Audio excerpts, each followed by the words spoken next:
Let's give just a minute for others to get on board here. We're a couple of minutes over. All right. Well, we're going to get started. Good morning, everyone, and welcome to our study in 1 Corinthians again. Glad to be back with you after a break. Today, we finally, after 20 weeks of working through 1 Corinthians, are to the most famous chapter of 1 Corinthians, chapter 13. And it's only 13 verses, 13 by 13, right? Easily the best known chapter in this book and one of the best known chapters in the entirety of the Bible. I think the 23rd Psalm is probably better known and more used, but 1 Corinthians 13, all sorts of uses all over the place, and we can easily quote parts of it as well. It is interesting as we think about 1 Corinthians 13 to say that most often we hear this entire passage used at weddings. And as I mentioned in a previous lesson 2 weeks ago, it's not really about that kind of love, but it certainly has an application that could be made there because it's about selflessness and about being motivated by love in life. And that certainly has application to a marriage relationship. So it's not inappropriate to use in a wedding. It's not just limited to that. So I think most of you have heard enough sermons through your life to know that there are at least 3 kinds of words in Greek for the word in English, love. And those have to do with brotherly love, phileo, with romantic love, eros, and then the more general selfless love called agape. And this passage in 1 Corinthians 13, the word love appears over and over and over again, and in every usage in here, good morning, Hart. Every usage in here is the word agape. It's that kind of faith-based love. It's that godly love that brings people together. That's what this is about. This is not about romantic love, although certainly it would have application in that way. It's not about brotherly love, just in that alone. It is an all-encompassing kind of love within this. The other thing I want to tell you up front is I learned a new word this week, and I want you to know this new word too. It's a fancy word. It's called encomium, and that's spelled Encomium. I have to say it very carefully, encomium. And an encomium is an ancient rhetorical device for praising an individual or a virtue. So it is a way of sort of an ode to a person, or the same thing can be done for a virtue, right? And in this case, what we have in 1 Corinthians chapter 13 is an encomium that Paul has put here in the middle of this letter to the Corinthians that is an ode, a sonnet. It is written in praise of the virtue of love. So it's not about a person, it's about a concept. It's about this virtue of love. Now, as I mentioned before, 2 weeks ago, we read chapter 12 and worked through it. Next week, we'll be working on chapter 14. And these 3 chapters in 1 Corinthians go together. So we can't just pluck out chapter 13 in isolation. It's really part of an ice cream sandwich here, in which there's a layer of cookie and this beautiful fluffy filling in the middle, and then there's another layer of cookie to it. The British theologian Tom Wright has called chapters 12, 13, and 14 like a symphony. And in the classical form, a symphony has three movements. And often the first and third are more robust. And it's the middle movement that is in pop terms, we would call it the ballad. It's the slow movement. This is just a classic form. And this is what we have in chapters 12, 13, and 14 of 1 Corinthians. So chapter 13 is the delicious creamy filling in the middle of the Oreo cookie, if you will. But it's got to be seen as part of the whole. And Paul has a bigger message he's trying to get across to the Corinthians, because remember, they're having some problems, and he's trying to pull them out. So before we read the passage, I've been digging around this week looking for things I've previously written about 1 Corinthians 13. And I want to share one at the beginning and then another one that someone else wrote at the end that you'll find helpful, I think. Some years ago, I wrote, it was probably for the Tapestry at Wilshire. It must have been, not sure. We had taken the adventurers to the Country Music Hall of Fame in Nashville. And it's a fascinating place. And I wrote this little piece about it that I'd like to, it has a connection to this, right? The Country Music Hall of Fame in Nashville is built in a circle. And this is a nod to that old country gospel song, "Will the Circle Be Unbroken?" On the outside of this building, the lines of a musical staff are etched into the concrete. And there are wooden markers that lie on various lines to give a musical notation to the same gospel song, "Will the Circle Be Unbroken?" The past, present, and future of country music are wrapped up in a common thread of this phrase. And by the way, if you've not watched the Ken Burns documentary on country music on PBS, I highly recommend it. It is, even if you don't like country music, you're going to be fascinated by that. Side note. So that's just one of several musical themes embedded in the architecture of this Hall of Fame and museum. When you look at the building from the air, it forms the shape of a bass clef. And on the front of the building, there are glass windows positioned to mimic the black and white of a keyboard. And inside the building, in the rotunda, where the circle is unbroken, there's a replica of the old WSM radio tower that broadcasts the Grand Ole Opry to 38 states. The tower stretches both inside the center of the circle and toward the sky above. Now, despite all this planning, there's a unique architectural feature that they discovered only after the building was built.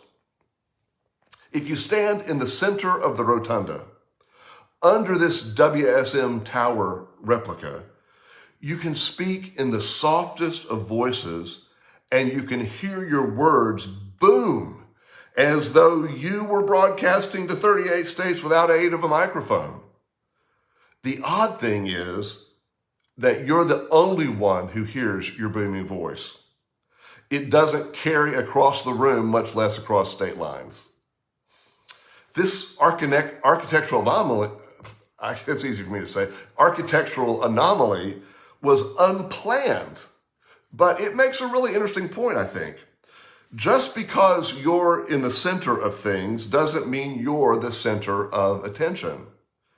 Sometimes we think we have center stage when in reality, no one hears us yammering but ourselves. And I think this is one of the ideas that Paul gets at in 1 Corinthians 13.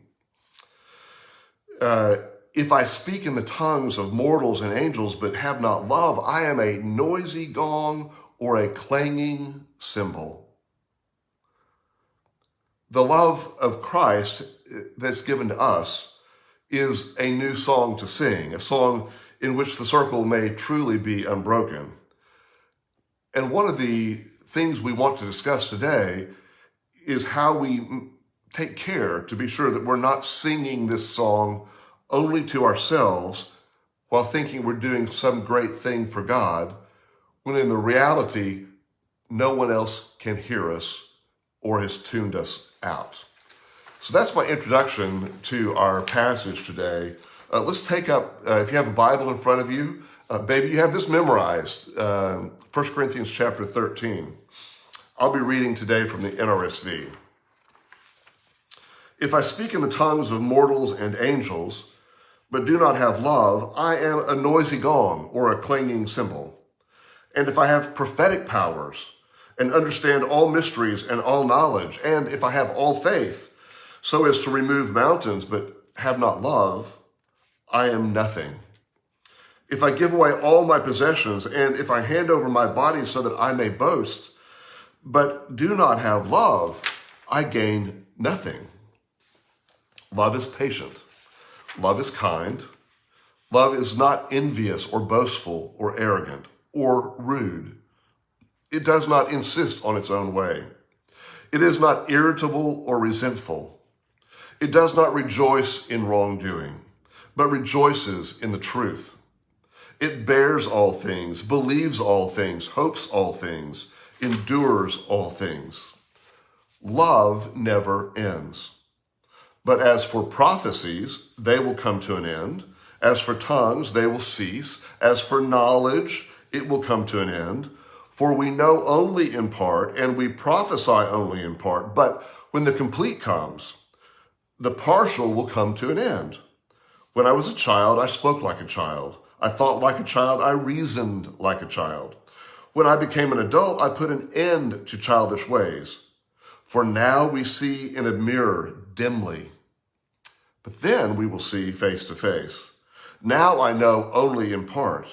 Then I will know fully, even as I have been fully known. And then these famous words, and now faith, hope, and love abide, these three, and the greatest of these is love. Okay, this is one of those days in which we are addressing a passage that's so well worn, so well known to us that it's going to be a challenge to hear new things, but I hope that you will find something new out of our study of this passage today. Again, remember that Paul set this up at the very end of chapter 12 with that line, but now I will show you a more excellent way. Well, this is in contrast to the things that the folks at Corinth have been fighting over, the divisions that have been there, all of the questions he's been answering, particularly about their interest in spiritual gifts and who has the better gifts. And so Paul sets all that aside. Prophesy, I'll get to that in just a minute, Jim. Good question. Paul sets all that aside to say there is something greater than that. And remember that there seems to have been some folks in the church at Corinth who thought that the gift of tongues, speaking in tongues, was the greatest gift, and those who had that gift were more super spiritual than everyone else.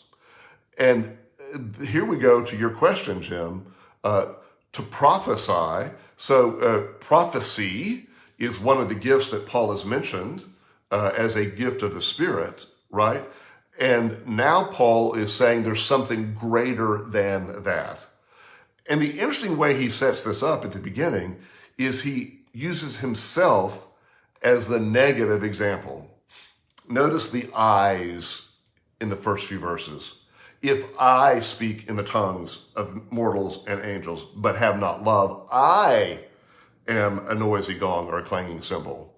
So this is a clever device that we know that sometimes when we want people to see the error of their ways, we make ourselves the object of the error so that we're not directly and harshly accusing them of what they are doing.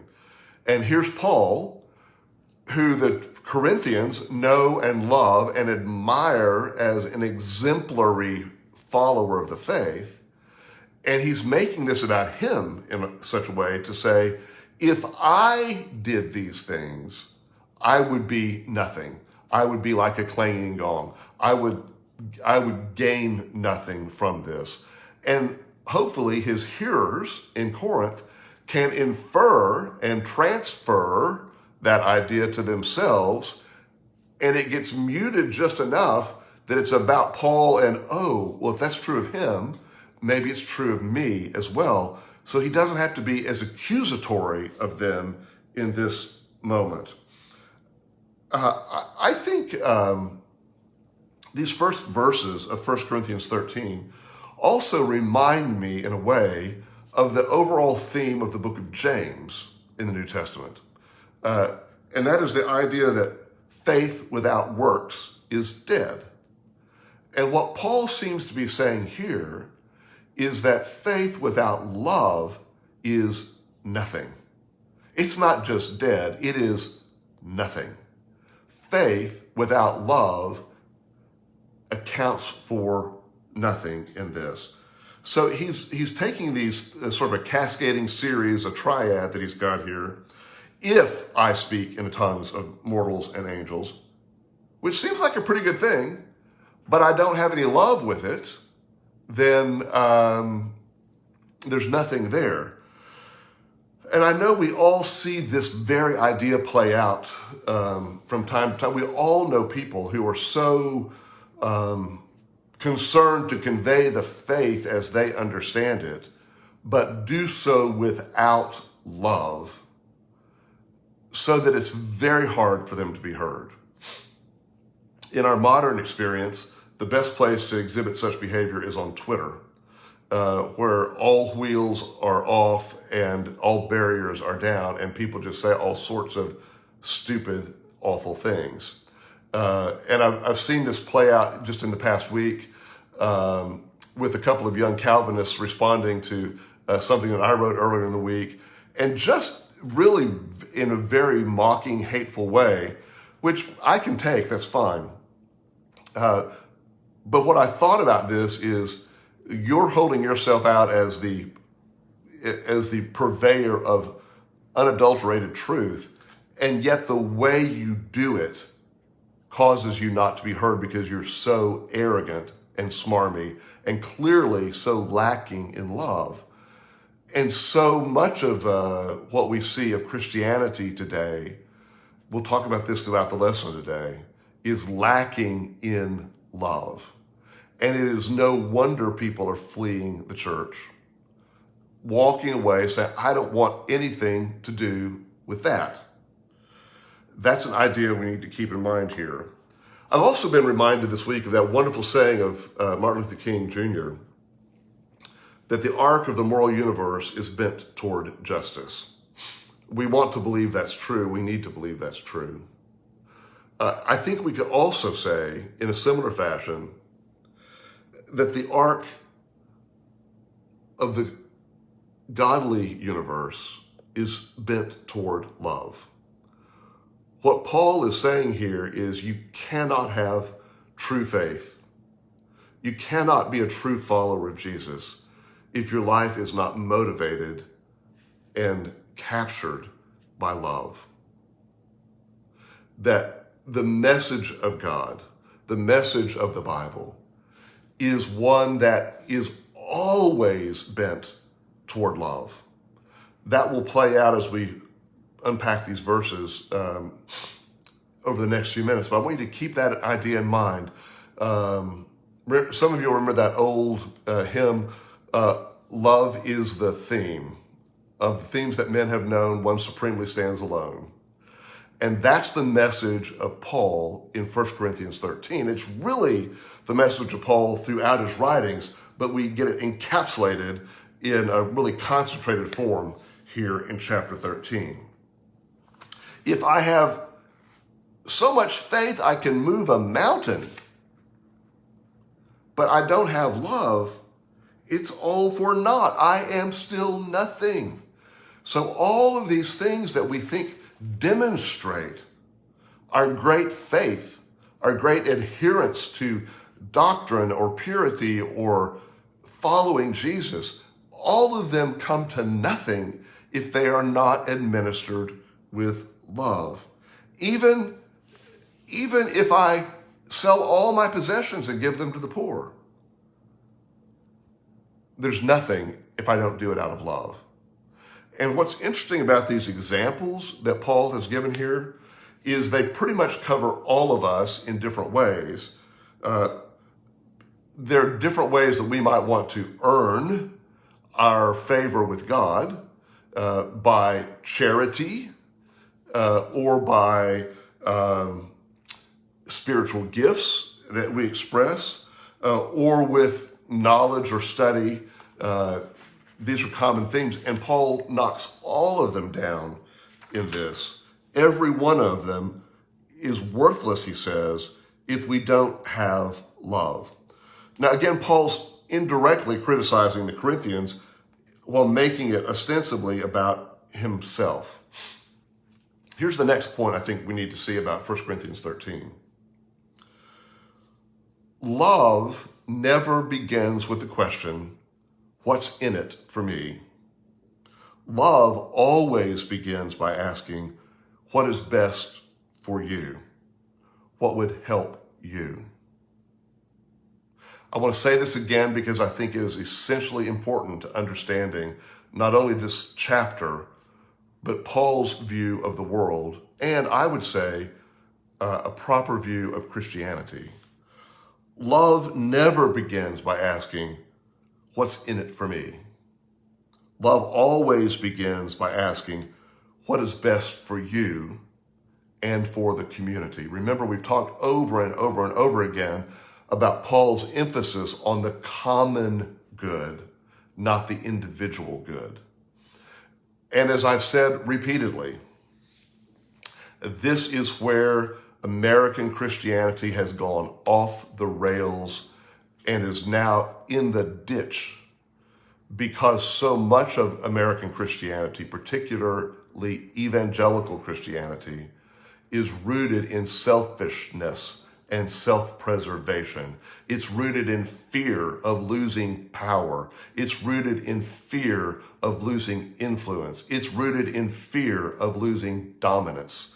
And this is what we've been seeing play out in American faith and politics combined over the past 30 years that's come to full bloom. I would challenge you in the events that are unfolding around us even this week, if you want to measure where God is in this and what Christianity should be in this, keep open 1 Corinthians 13 this week.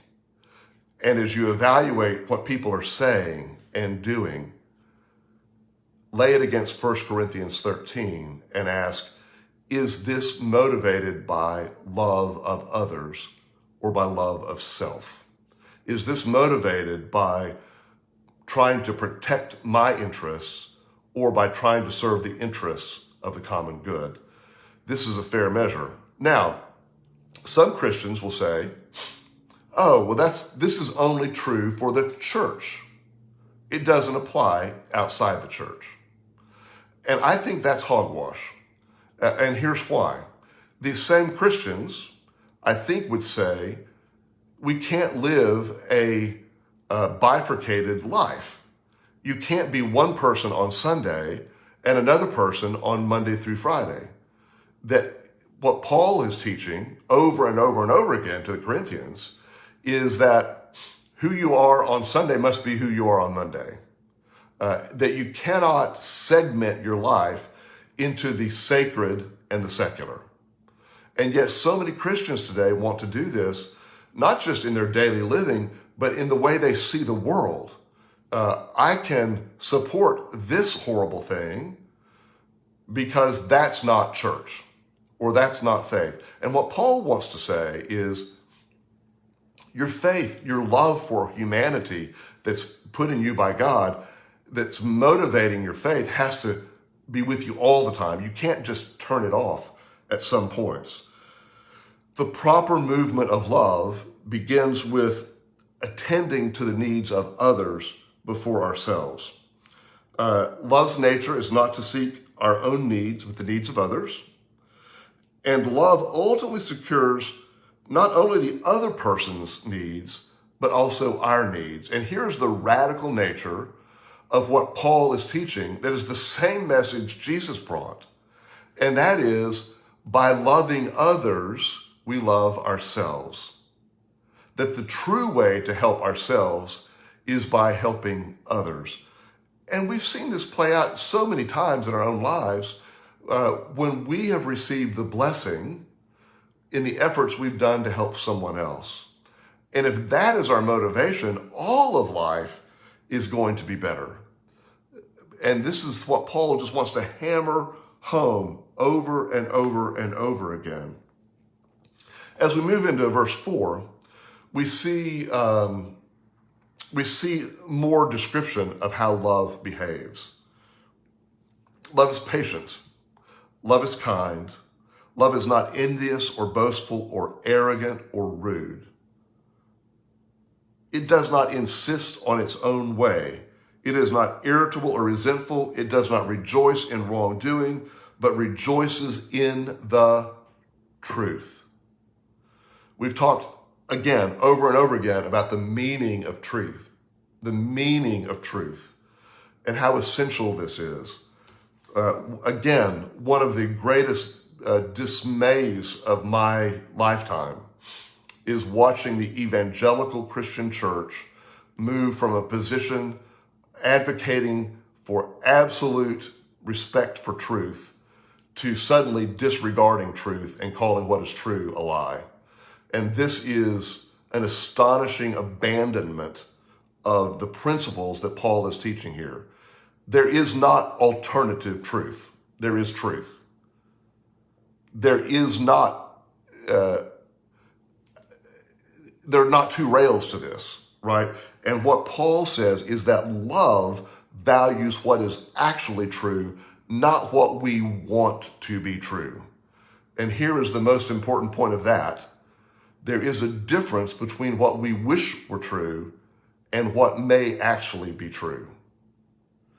And when we get off in the ditch of fantasizing that what we wish were true were actually true, we lose touch and we become inwardly focused as well. And that's not what Paul's talking about here. Now, each of these claims about love in these verses before us right now, each begins with this direct object, all things. And this emphasizes the all-encompassing nature of love. In all things, love acts this way. This same word that we see used here for love believes all things, love hopes all things.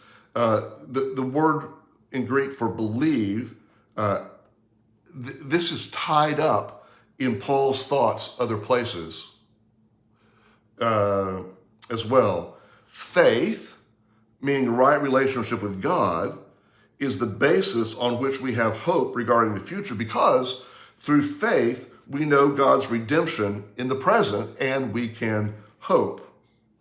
Love believing all things is not a disregard for reality. It's not a naivete. It's not being gullible. And you could read this passage that way, right? Remember, later in 2 Corinthians, Paul is going to say, we walk through faith, not through sight. A message also carried out in the book of Hebrews. We walk through faith, not through sight. So faith and hope are rooted in reality still, right? Okay, I'm getting behind on my questions here. Any spiritual gift will be worthless. Yes, Dave, that's correct. Paul says, I don't care how good your spiritual gift is. I don't care how important you are. If you operate without love, you are not going to be heard. You are losing the battle already. Better to love than to have the most important spiritual gift. And George, spin. And this is why faith and politics make such an uneasy alliance at all times, throughout all history. They are incompatible in a sense, because politics whether in ancient Egypt or modern America or in ancient Israel, always relies upon some form of manipulation to convince people of your way. And Christian faith is not that way. This is not the message.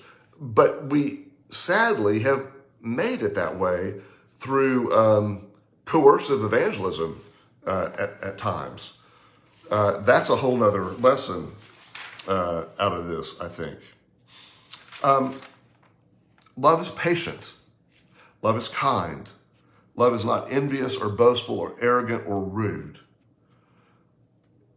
As prone as we are to want to cross-stitch the list of spiritual gifts for us to admire, I think we'd be better served if we cross-stitched this passage with the virtues of love, because it's something we have to be reminded of over and over and over again, daily. Love is patient. Love is kind. Love is not envious or boastful or arrogant or rude. It does not insist on its own way. One of the things that I think Paul is countering here is what I would call the sin of certainty. We'll see this in another verse here in just a moment. So much of modern Christianity, and particularly non-loving Christianity, is built upon the sin of certainty. And that is the certainty that I, the interpreter of Holy Scripture, have the only authoritative view of this, and you may agree with me or you may be wrong. That is being irritable and resentful and insisting on your own way. And that is not becoming to the faith. All right. Now, in verse 7, where it says, love bears all things, believes all things, hopes all things, endures all things. Again, let me reemphasize, this is not Paul saying, you got to lay down and be a doormat for everyone who wants to walk on you. Love finds a way through things. Love does not become gullible to things. We can continue to believe and hope even in the midst of difficulty, Paul says. We can endure because we know that love wins. More on that in just a moment as well. Let's move to verse 8. Love never ends. And then he gives this list as well. Prophecies will come to an end, tongues will come to an end, knowledge will come to an end.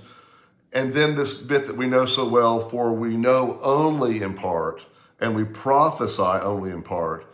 But when the complete comes, the partial will come to an end. Well, and this gets down to this thing at the end. Faith, hope, and love abide, these three, and the greatest of these is love. And we need to stop and ask, okay, how is that true, right? It's a beautiful saying, faith, hope, and love abide, these three, and the greatest of these is love, but how is that so? I ran across a comment by a commentator this week that stopped me in my tracks on this point. I had to read it twice. Here's what it says.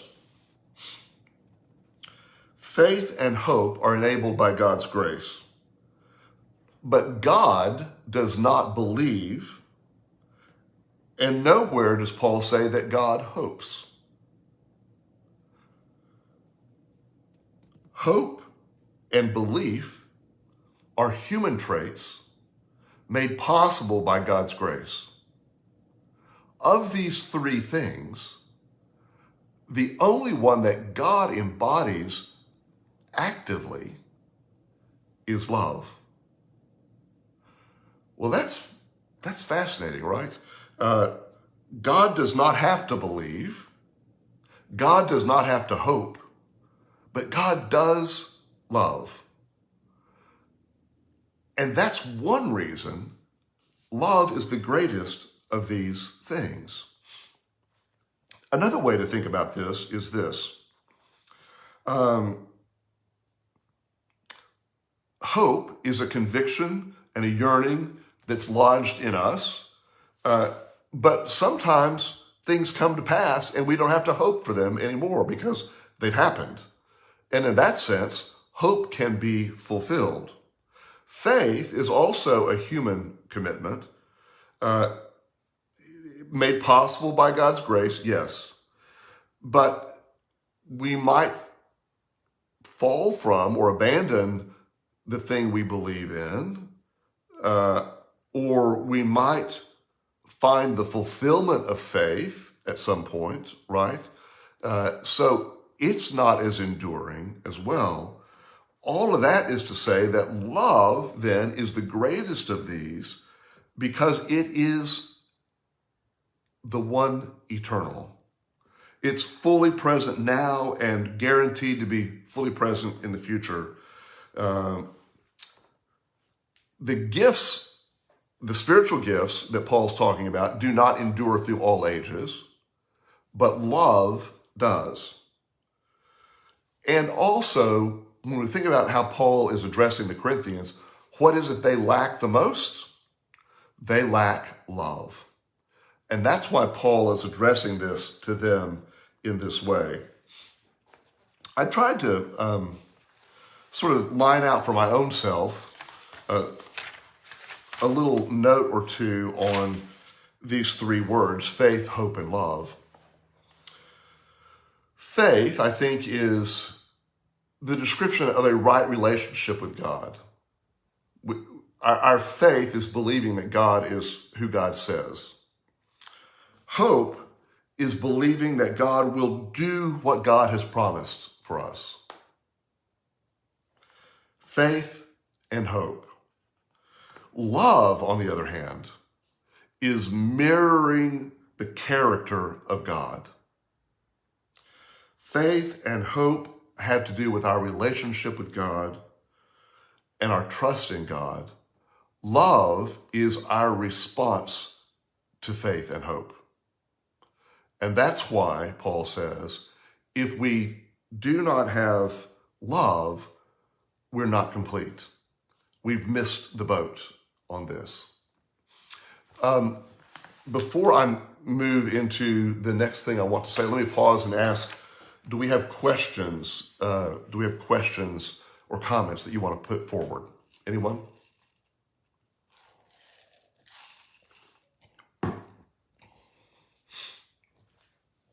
Any questions or comments?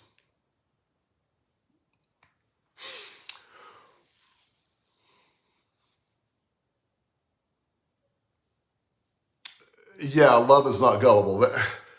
And Loda, part of the problem with that is that those who want to exert authority over us need us to be gullible. They need us to believe things that are not true.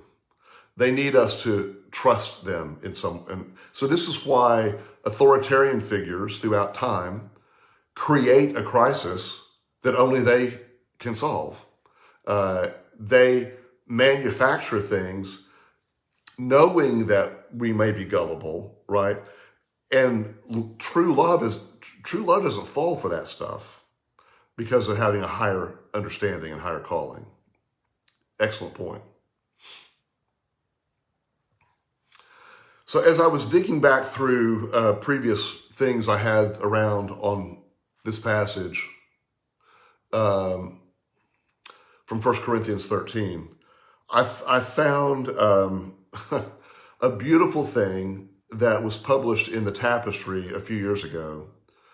Many of you know Tim and Georgia Krause at Wilshire, and many of you will remember that their son, Theo, who grew up at Wilshire, several years ago suffered a severe spinal cord injury in a mountain biking accident in Colorado. Theo has made a remarkable recovery. He's not 100%, but he is walking when he had been told he never would walk again. He was 25 at the time of this accident. Tim and Georgia, his parents, wrote a thank you note to the church that we published in the Tapestry. And it quotes 1 Corinthians 13:13. And I thought this would be a good way to sort of wrap this up today with this reminder. So I'm just going to read you what Tim and Georgia wrote a few years ago. It's brief. Chris Jones wrote, "The world around you, it is obese with love," on Theo's Facebook 3 days after he careened off a mountain bike path, headfirst into an unyielding aspen tree. These words could not have been more prophetic. 4 months later, we are home, and Theo is living his life back in Colorado. It has been an unimaginable journey of fear and faith, of despair and hope, and of grief and thanksgiving. But as we reflect, the thing we will never forget is that you were there in every moment. This is a thank you note to the church. In fact, you were there even before the beginning, and we took it for granted. From the first Wilshire will you, at his dedication, you were there when in unison you said, "We will," and meant it. That day in the ICU, laying there without any use of hands or feet, when Theo asked his mom to sing his favorite song, Yesu, Yesu, that he learned in a Wilshire Sunday school, you were there. When May, his sister, called on the words of Traveling Mercies for comfort, which she had sung many times in Darren's youth group, you already had been there. When Theo, the name Theo, echoed throughout the sanctuary each Sunday during prayers of the people, we knew you were there. Jessica's quilt, made from the gurney blanket of Theo's care flight, Doug's companionship on the long drive to Denver, Dot painting her finger purple in solidarity, cards, calls, and posts were all perfectly timed reminders that you are at your best at what matters the most. When God's people are about God's most important work, which is to love, that is when miracles happen. Our family has felt your love in a way that we may never fully understand. For what you've done, thank you.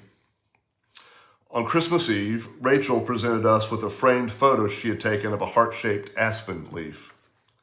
The photo was titled, "Love Wins." Indeed. And then he ends with this. So now faith, hope, and love abide, these three. But the greatest of these is love. This is a beautiful reminder of what Christian love looks like inside the church. My challenge to your thought today is to imagine what the world would look like if we could behave that way outside the church as well. Thanks for listening today. We're back on track with our weekly lessons here. I invite you to join us every week at 9:45. We'll try to schedule a social hour sometime soon again. Obviously, we're not having our annual class party that we typically do around Epiphany. We just can't physically do that because of COVID right now.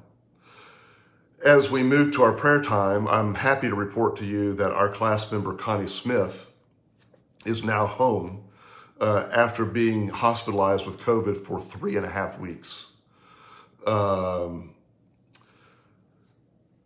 The note from Guy that we received said that she's still very weak. She cannot walk or get out of bed or do any of those things without assistance.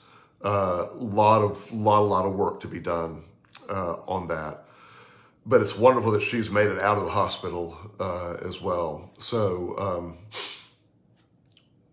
there's a lot to be thankful for there as well. Charlene has put out and will continue to put out the latest updates on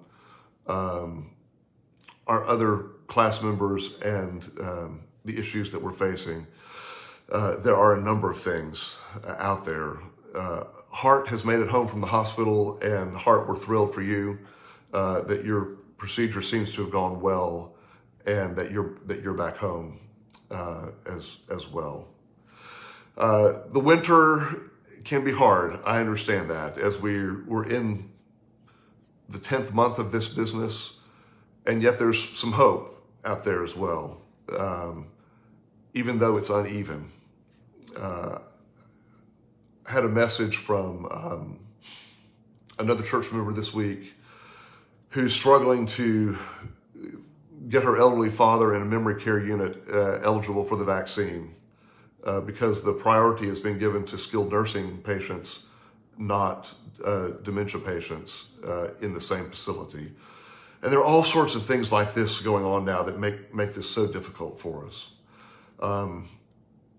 Lots to ponder through this. So I invite you to pray for those around us who are struggling, particularly with elderly parents and with others with special needs during this time. Let's pray together as we conclude our time today. Lord, hear our prayers and help us to find ways to be guided in life by love. Open our eyes to see the possibilities of your love for all people, not just in theory, but in reality, in the way we want this world to be now, not just in the future. We give you thanks for the healing that's happening, particularly with Connie and with Hart. We pray your blessings upon both of them and strength. We pray for each one in our class who's facing various trials during this time, that you too would strengthen them and bring them your peace. We pray through Jesus Christ. Amen. Bye, y'all.